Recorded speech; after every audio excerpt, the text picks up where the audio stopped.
दोस्तों नमस्कार, स्वागत है आप सभी का बिहार न्यूज में। बात करेंगे आज बिहार की 10 बड़ी और मुख्य खबरों की।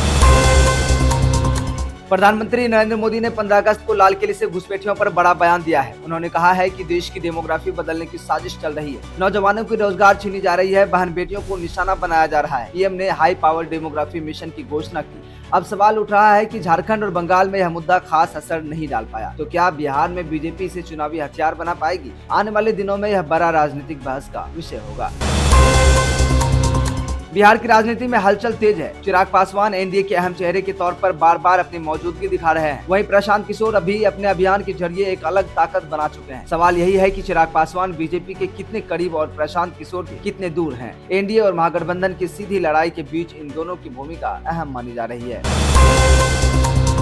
आरजेडी नेता तेजस्वी यादव ने राहुल गांधी को 2029 का प्रधानमंत्री उम्मीदवार घोषित किया है। उन्होंने कहा है कि 2025 में बिहार में महागठबंधन की सरकार बनेगी और 2029 में राहुल गांधी पीएम बनेंगे। लेकिन कांग्रेस ने अभी तक यह साफ नहीं किया है कि बिहार विधानसभा चुनाव में सीएम का चेहरा कौन होगा। क्या कांग्रेस तेजस्वी का नाम आगे बढ़ाने में हिचकिचा रही है? यही अब सबसे बड़ी सवाल है।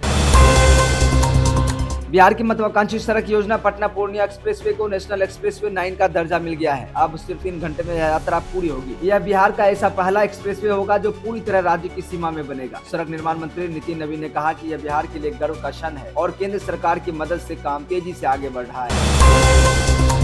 राहुल गांधी की वोटर अधिकार यात्रा नवादा पहुंची। तेजस्वी यादव ने रोड शो में कहा कि राहुल गांधी ही देश के अगले प्रधानमंत्री होंगे। उन्होंने चुनाव आयोग पर सवाल उठाते हुए कहा कि बीजेपी बिहार के लोगों से वोट का अधिकार छीनना चाहती है। तेजस्वी ने नीतीश सरकार पर हमला करते हुए कहा कि 20 साल पुरानी खटारा सरकार को अब बुखार फेंकना है। आरजेडी के बागी नेता और लालू यादव के बड़े बेटे तेज प्रताप यादव ने आकाश यादव पर तीखा हमला बोला है। उन्होंने कहा है कि ये लोग जयचंद हैं जो मेरी राजनीति खत्म करना चाहते हैं। तेज प्रताप ने अपनी नई पार्टी जनशक्ति जनता दल का ऐलान किया है और कहा है कि पूरे बिहार में जनसंवाद करेंगे और चुनाव लड़ेंगे। जमुई जिले में गहन पुनरीक्षण अभियान के दौरान बड़ी लापरवाही सामने आई है। बूथ लेवल अधिकारी बीएलओ ने जिंदा मतदाता निशा कुमारी को मृत घोषित कर दिया है। इतना ही नहीं, पति पत्नी को अलग अलग दिखा दिया है और प्रवासी कामगारों के नाम की सूची से काट दिए हैं। इस गड़बड़ी ने चुनावी प्रक्रिया पर सवाल खड़े कर दिए हैं।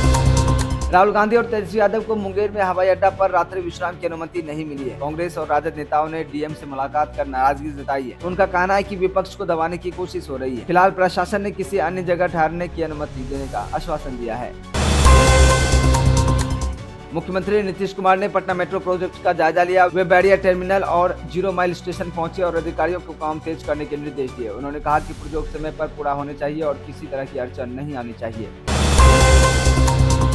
दोस्तों पटना में सुबह सुबह बादल छाए रहे। शाम 5 बजे से 8 बजे के बीच गरज चमक के साथ बारिश की संभावना। अधिकतम तापमान 33 डिग्री सेल्सियस, न्यूनतम तापमान 27 डिग्री सेल्सियस। येलो अलर्ट जारी। पूर्णिया में सुबह से ही बादल, दोपहर बाद ऑरेंज अलर्ट। तेज बारिश और आंधी की संभावना। तापमान 21 से 33 डिग्री सेल्सियस। खुले खेतों और इलेक्ट्रॉनिक वॉल से दूरी बनाए रखें।